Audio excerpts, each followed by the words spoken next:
हाँ। तो आत्मदेव ने सोचा ज्ञानी है, वन में जाएंगे, प्रारब्ध का भोग तो इस जीवन में भोगा। जो इतनी बढ़िया प्यारी सी पत्नी मिली जिसने द्वंद्व किए बिना एक दिन नहीं निकाला, ये प्रारब्ध का ही तो भोग है मेरा, जो ऐसी पत्नी मिली।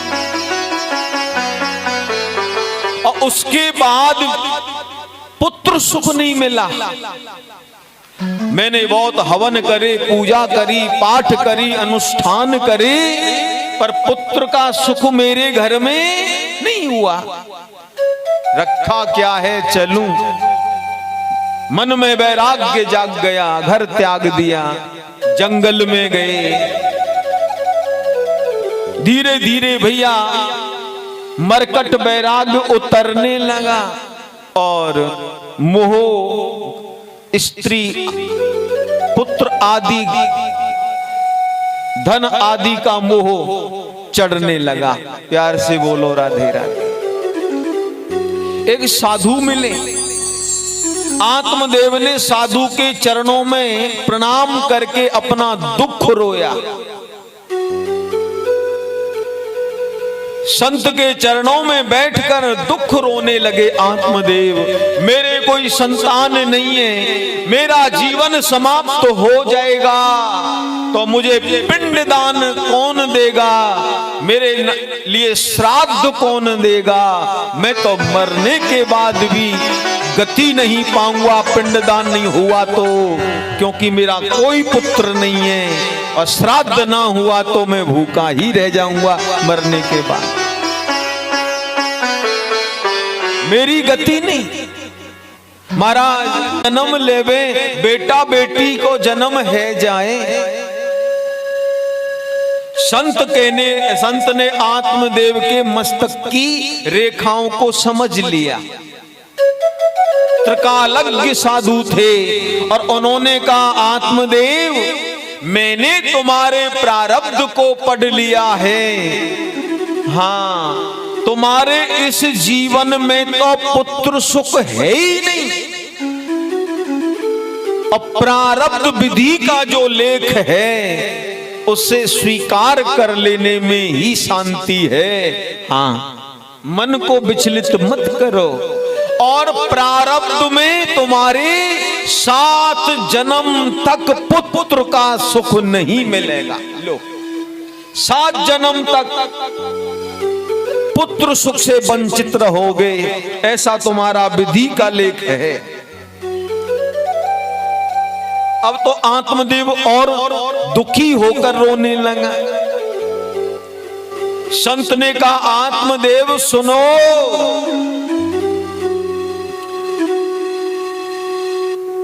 तुम्हारा दुख दूर हो जाएगा। बोले जी कैसे? बोले, जो लालसा के कारण तुम दुखी हो, जो लालसा तुम्हें सता रही है, उस लालसा का ही त्याग कर दो, दुख अपने आप भाग जाएगा। हाँ? जिस लालसा के कारण, जिस इच्छा के कारण हम परेशान हैं, पीड़ित हैं, दुखी हैं, उस लालसा का ही त्याग कर दो दिल से, सारी पीड़ा भाग जाएगी। लेकिन लालसा कहां छोड़ी जावे, यही तो विचित्र भगवान की माया है। प्यार से बोलो राधे। संत ने कहा, आत्मदेव, माया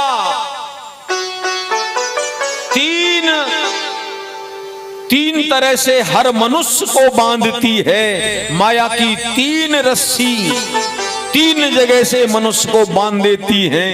अब भैया, पैरन ते रस्सी बांध दो, कमर ते रस्सी बांध दो, लास्ट में गले ते रस्सी बांध दो, आदमी एक जगह कर दो, एक रस्सी से पीछा नहीं छूटता, 3 लगी पड़ी है। माया की रस्सी सबके गले पड़ी है, पैरों पड़ी है, कमर में पड़ी है। क्या माया की 3 रस्सी है?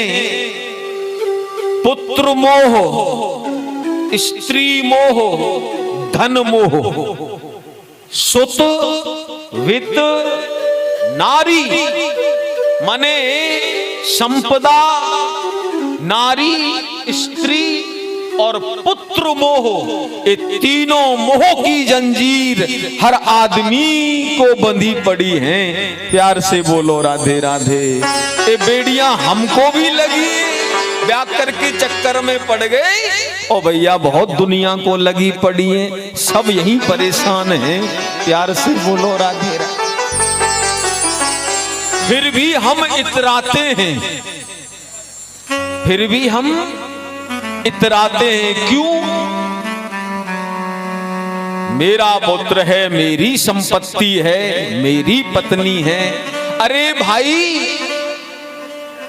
बंधन बंधन होता है, हथकड़ी लोहे की हो चाहे सोने की हो, पैरों में बेड़ी लोहे की डली हो चाहे सोने की डली हो, आखिर डली तो पैरों में बेड़ी है। हाँ, बंधन में तो जकड़े पड़े हैं। प्यार से बोलो राधे राधे। तो ये सोने की हथकड़ी बेड़ी है जो आदमी इतराता रहता है, और पुत्र मोह में, स्त्री मोह में, धन मोह में सारे जीवन को बर्बाद कर अंत में खाली हाथ चला जाता है, कुछ भी लेकर नहीं जाता।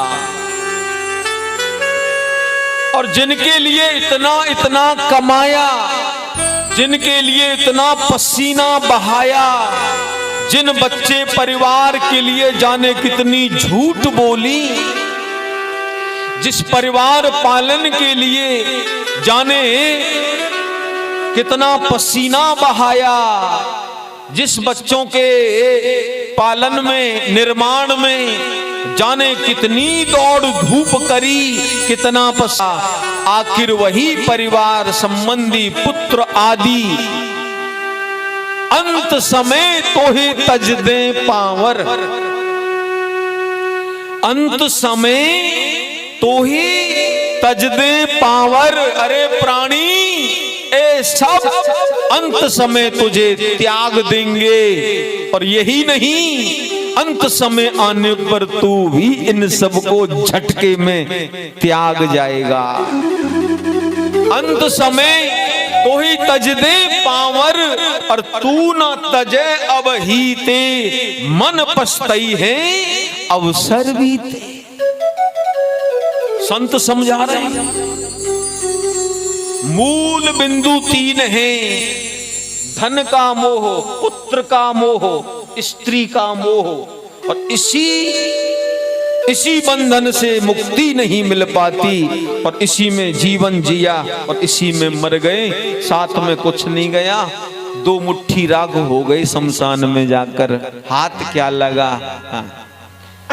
सुनो, आपस में लोग कहते हैं क्या लेके आए, और भैया कोई कुछ लेके नहीं जाता, ऐसा नहीं है, लेके आते हैं, मुट्ठी बांधे आते हैं ना, तो उनमें लेके आते हैं, दोनों मुट्ठी बांधे आते हैं ना, और मुट्ठियों में लेके आते हैं क्या? भाग्य, प्रारब्ध। जीव अकेला पैदा नहीं होता, वह अपना भाग्य लेकर आता है, अपना प्रारब्ध अपनी हाथों की लकीर साथ लेकर आता है, भाग्य लेके पैदा होता है, अकेला नहीं। और अकेला जाता भी नहीं है प्यारे, किसको साथ ले जाता है या कौन साथ जाता है? अरे जिनके लिए जीवन जिया, जिनके लिए पसीना बहाया, जिनके लिए झूठ बेईमानी आदि करता रहा, दौड़ धूप करता रहा, उनमें से कोई साथ नहीं जाता, और अकेला भी नहीं जाता, तो क्या साथ जाता है?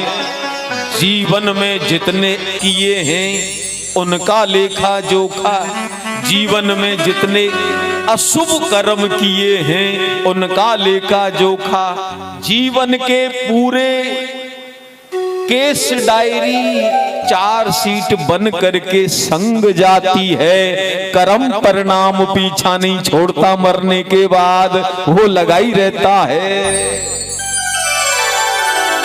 कर्म परिणाम पीछा नहीं छोड़ता, चाहे वो शुभ कर्म हो चाहे अशुभ कर्म हो, वह तब तक जीव का पीछा नहीं छोड़ता जब तक उसको भुगा नहीं लेता। चाहे 1000 जन्म हो जाएं, 1000 जन्म के बाद भी कर्म का परिणाम पीछे लगा रहता है। प्रमाण है पितामह भीष्म को अपने कर्म का परिणाम 100 जन्म बाद मिला, आखिर कर्म परिणाम ने पीछा नहीं छोड़ा, 100 जन्म बाद ही भोगना पड़ा बाणों की सैया पर। शरीर में आर पार बाण पड़े, इच्छा मृत्यु का वरदान, जान तो निकली बीतने के बाद, कई लाख बरस बाद परिणाम भोगना ही पड़ा। प्यार से बोलो राधे राधे। कर्म परिणाम जीव का पीछा नहीं छोड़ता, चाहे वो शुभ कर्म हो चाहे अशुभ कर्म हो, भाग्य लेके पैदा होता है और कर्म परिणाम साथ लेकर जाता है। सुनो, जाएगा जब जहां से, जहां माने संसार, जाएगा जब जहां से कुछ भी न साथ होगा, 2 गज कफन का टुकड़ा तेरा लिबास होगा। लपेटा लगाते हैं ना लिबास, जीवन में कुर्ता पहना तो जेब, पैंट पहना तो जेब, जैकेट पहनी तो जेब, और पजामे में भी जेब। माने जीवन में मनुष्य जितने कपड़े पहनता है, आखिर कहीं ना कहीं उसमें जेब जरूर होती है, लेकिन लास्ट में हम सबको जो कपड़ा मिलेगा उसमें जेब की व्यवस्था नहीं होती प्यारे। और जेब की व्यवस्था ही नहीं है तो रखेंगे क्या खाक? प्यार से बोलो राधे राधे। उसमें जेब नहीं होती।